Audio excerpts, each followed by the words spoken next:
نحمده ونصلي على رسوله الكريم اما بعد فاعوذ بالله من الشيطان الرجيم بسم الله الرحمن الرحيم رب اشرح لي صدري ويسر لي امري واحلل عقدة من لساني يفقهوا قولي۔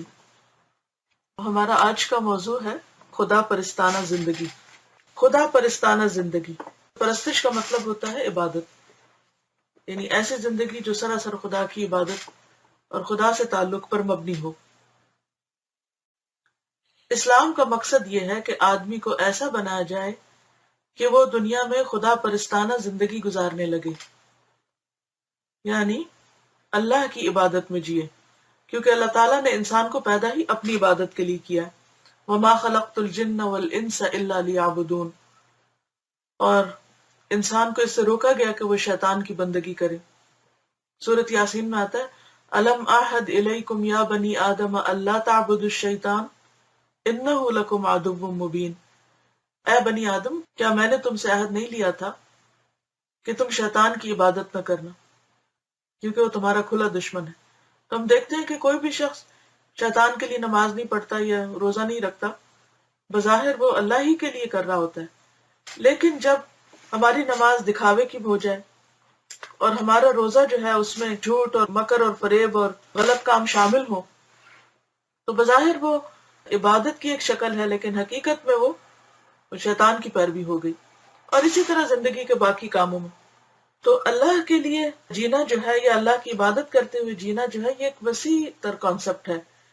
انسان کا ہر عمل جب وہ درست طریقے سے کرتا ہے، ہر سوچ جو درست ہوتی ہے، اللہ کی مرضی کے تابع ہوتی ہے، جب نیت اچھی ہوتی ہے، جب گفتگو درست ہوتی ہے جس میں کوئی جھوٹ نہیں، کوئی تانا نہیں، کسی کو اذیت دینے والی بات نہیں، چیخنا چلانا نہیں، امن پسندی ہے، تو وہ گفتگو بھی عبادت بن جاتی ہے۔ اور اس میں خاص طور پر جو پھر اللہ کا ذکر اور تلاوت اور اچھی بات کسی کو بتانا، وہ تو پھر اعلیٰ درجے کی عبادت ہے۔ اسی طرح ہمارے جسم سے جو ہمارے جوارح ہیں، یعنی ہاتھ، پاؤں، آنکھ، کان، ناک، ان سب سے جب ہم درست کام لیتے ہیں اور غلط کاموں سے بچتے ہیں، تو یہ بھی دراصل اللہ کی عبادت میں لگے ہوئے ہوتے ہیں۔ جس طرح کائنات کی ہر چیز اللہ کی عبادت کر رہی، کل فی فلک یسبحون، ایک ایک ذرہ جو ہے وہ اللہ کے حکم کے مطابق گھوم رہا ہے، سرکل میں ہے۔ تو بندوں سے بھی کیا چاہا گیا ہے کہ وہ بھی اللہ ہی کے بن جائیں، اللہ ہی کے ہو کر رہیں۔ تو انسان سے مطالبہ یہ ہے کہ وہ غیر خدا پرستانہ زندگی کو مکمل طور پر چھوڑ دے۔ غیر خدا پرستانہ زندگی یہ ہے کہ آدمی کی دلچسپیاں، اب یہ انڈر لائن کر لیں، دلچسپیاں، انٹرسٹ، شغل خدا کے سوا دوسری چیزوں میں لگی ہوئی ہوں، یعنی اس کے دل دماغ پر کوئی اور چھایا ہوا ہو، اور اس کے ذہن میں ہر وقت کسی خاص چیز کا تصور ہو کہ یہ کر لوں، جبکہ اس کام میں اللہ تعالیٰ کی کوئی مرضی شامل نہ ہو، یا وہ کانسیپٹ جو ہے وہ انسان کو اللہ سے دور کرنے والا ہو۔ تو بات یہ ہے کہ انسان خدا پرستانہ زندگی صرف اس وقت بسر کر سکتا ہے جب اس کی دلچسپیاں، اس کے شوق، اس کی محبت، اس کا پیشن اللہ کی ذات ہو جائے، اس کی توجہ کا مرکز مخلوقات ہو نہ کہ خالق، یعنی یہ غیر خدا پرستانہ زندگی ہے جب اس کی توجہ مخلوق ہو جائے خالق کی بجائے۔ تو خدا پرستانہ زندگی کیسی ہوتی ہے؟ وہ دوستی کرے تو خدا کے لیے کرے، دشمنی کرے تو خدا کے لیے کرے، اس کی سوچ اور جذبات کا مرکز پوری طرح خدا کی ذات بن جائے۔ جب آدمی کسی منزل پر پہنچنے کے لیے ایک راستے کو اختیار کرتا ہے تو وہ اس کو ضروری سمجھتا ہے کہ وہ دائیں بائیں مڑے بغیر اپنے راستے پر چلتا رہے، کیونکہ اس کے بغیر وہ منزل تک نہیں پہنچ سکتا۔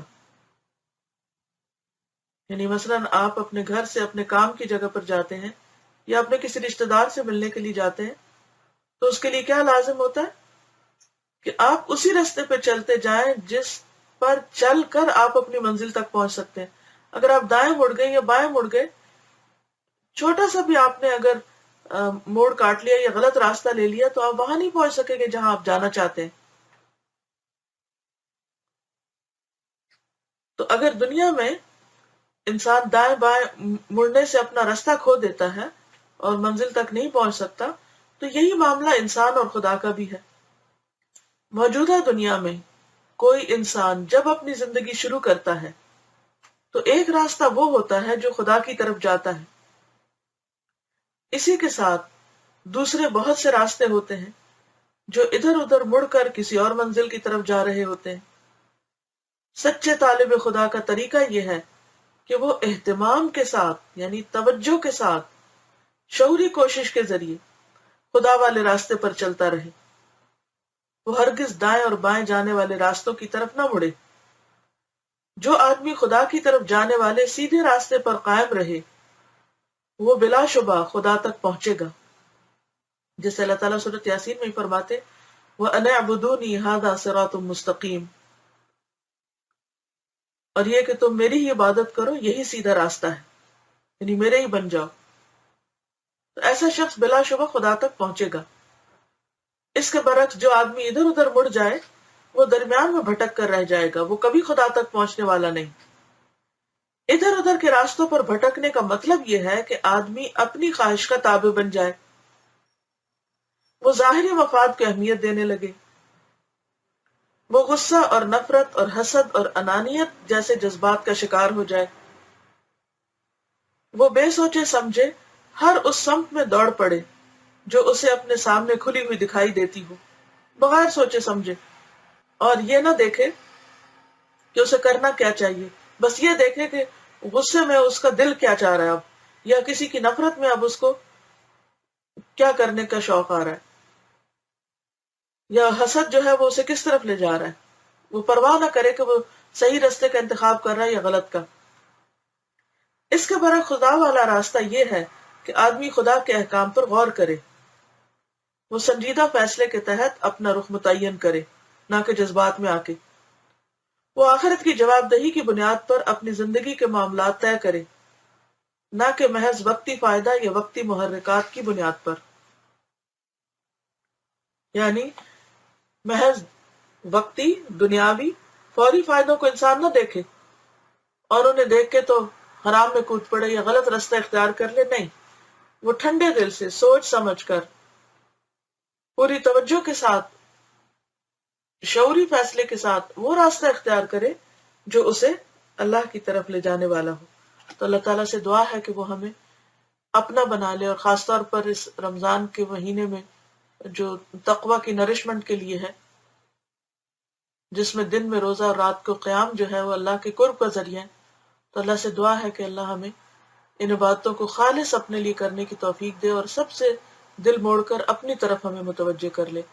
چھوٹا سا کمنٹ ہے، یہ لکھتی ہیں السلام علیکم استاذہ، استاذہ خدا پرستانہ زندگی کا ٹاپک مجھے کچھ سال پیچھے لے گیا، خاص طور پہ یہ جملہ کہ دنیا میں کوئی انسان اپنی زندگی شروع کرتا ہے تو ایک راستہ وہ ہوتا ہے جو خدا کی طرف لے جاتا ہے اور ایک دوسری طرف۔ میں جب شادی کے بعد یہاں آئی تو میرے حالات کچھ ایسے ہی تھے کہ کیسا راستہ چوز کروں۔ ہسبینڈ کا خیال تھا کہ یہاں کون سا تمہیں کوئی جانتا ہے، جیسا مرضی لباس پہنو، جیسے مرضی رہو، جو دل چاہے کرو، کسی کو پرواہ نہیں۔ میں بہت ریلیجس تو نہیں تھی، مگر یہ احساس تھا کہ اگر یہاں کے رنگ میں رنگ گئی تو بچوں کے لیے کیسی رول ماڈل بنوں گی۔ پھر الحمدللہ ایک دن آن لائن کلاسز کا پتہ چلا۔ جس دن پہلی کلاس سنی اس دن آپ کسی لیکچر میں کہہ رہی تھی وضع میں تم نصارہ تمدن میں ہنود، تم تو وہ ہو جنہیں دیکھ کر شرمائے یہود۔ مجھے ایسے لگا کہ آپ نے مجھے جگا دیا اور چوائس دے دی۔ الحمدللہ میں نے فوراً آن لائن کورس میں رجسٹر کر لیا اور اپنی زندگی کو اس رخ پر موڑ دیا جو اللہ کی طرف جاتا ہے۔ الحمدللہ مجھے لگتا ہے کہ قرآن کے ساتھ جڑنا ہی وہ واحد رستہ ہے جو زندگی کو اللہ کی تابع کرنے کی اسٹرینتھ اور کریج دیتا ہے۔ استاذہ جزاک اللہ آن لائن کلاسز شروع کرنے کا، خاص طور پر ہم جیسے لوگوں کے لیے جو اپنے ملک سے آ کر اس اجنبی ملک میں ان کلاسز کے ذریعے ایک اپنائی محسوس کرتے ہیں۔ آپ حیران ہوں گی کہ میری تمام جان پہچان اپنے گروپ کے لوگوں سے ہوئی جو میری اسٹیٹ میں تھے، اور اس طرح الحمدللہ شروع سے ہی ایسی صحبت ملی جو قرآن سے جڑے ہوئے لوگ تھے۔ مجھے تو لگتا ہے کہ اگر قرآن نہ ہو اور اچھے نیک لوگوں کی صحبت نہ ہو تو خدا پرستانہ زندگی گزارنی مشکل ہو جائے۔ آپ دعا کریں کہ اللہ تعالیٰ ہمیں استقامت دے اور آپ کے لیے صدقہ جاریہ بنائے. آمین. جزاکم اللہ خیرا. وآخر دعوانا ان الحمد للہ رب العالمین. سبحانک اللہم وبحمدک نشہد ان لا الہ الا انت نستغفرک ونتوب الیک. السلام علیکم ورحمۃ اللہ وبرکاتہ. وعلیکم السلام. جزاک اللہ خیرا کثیرا. وإیاکم.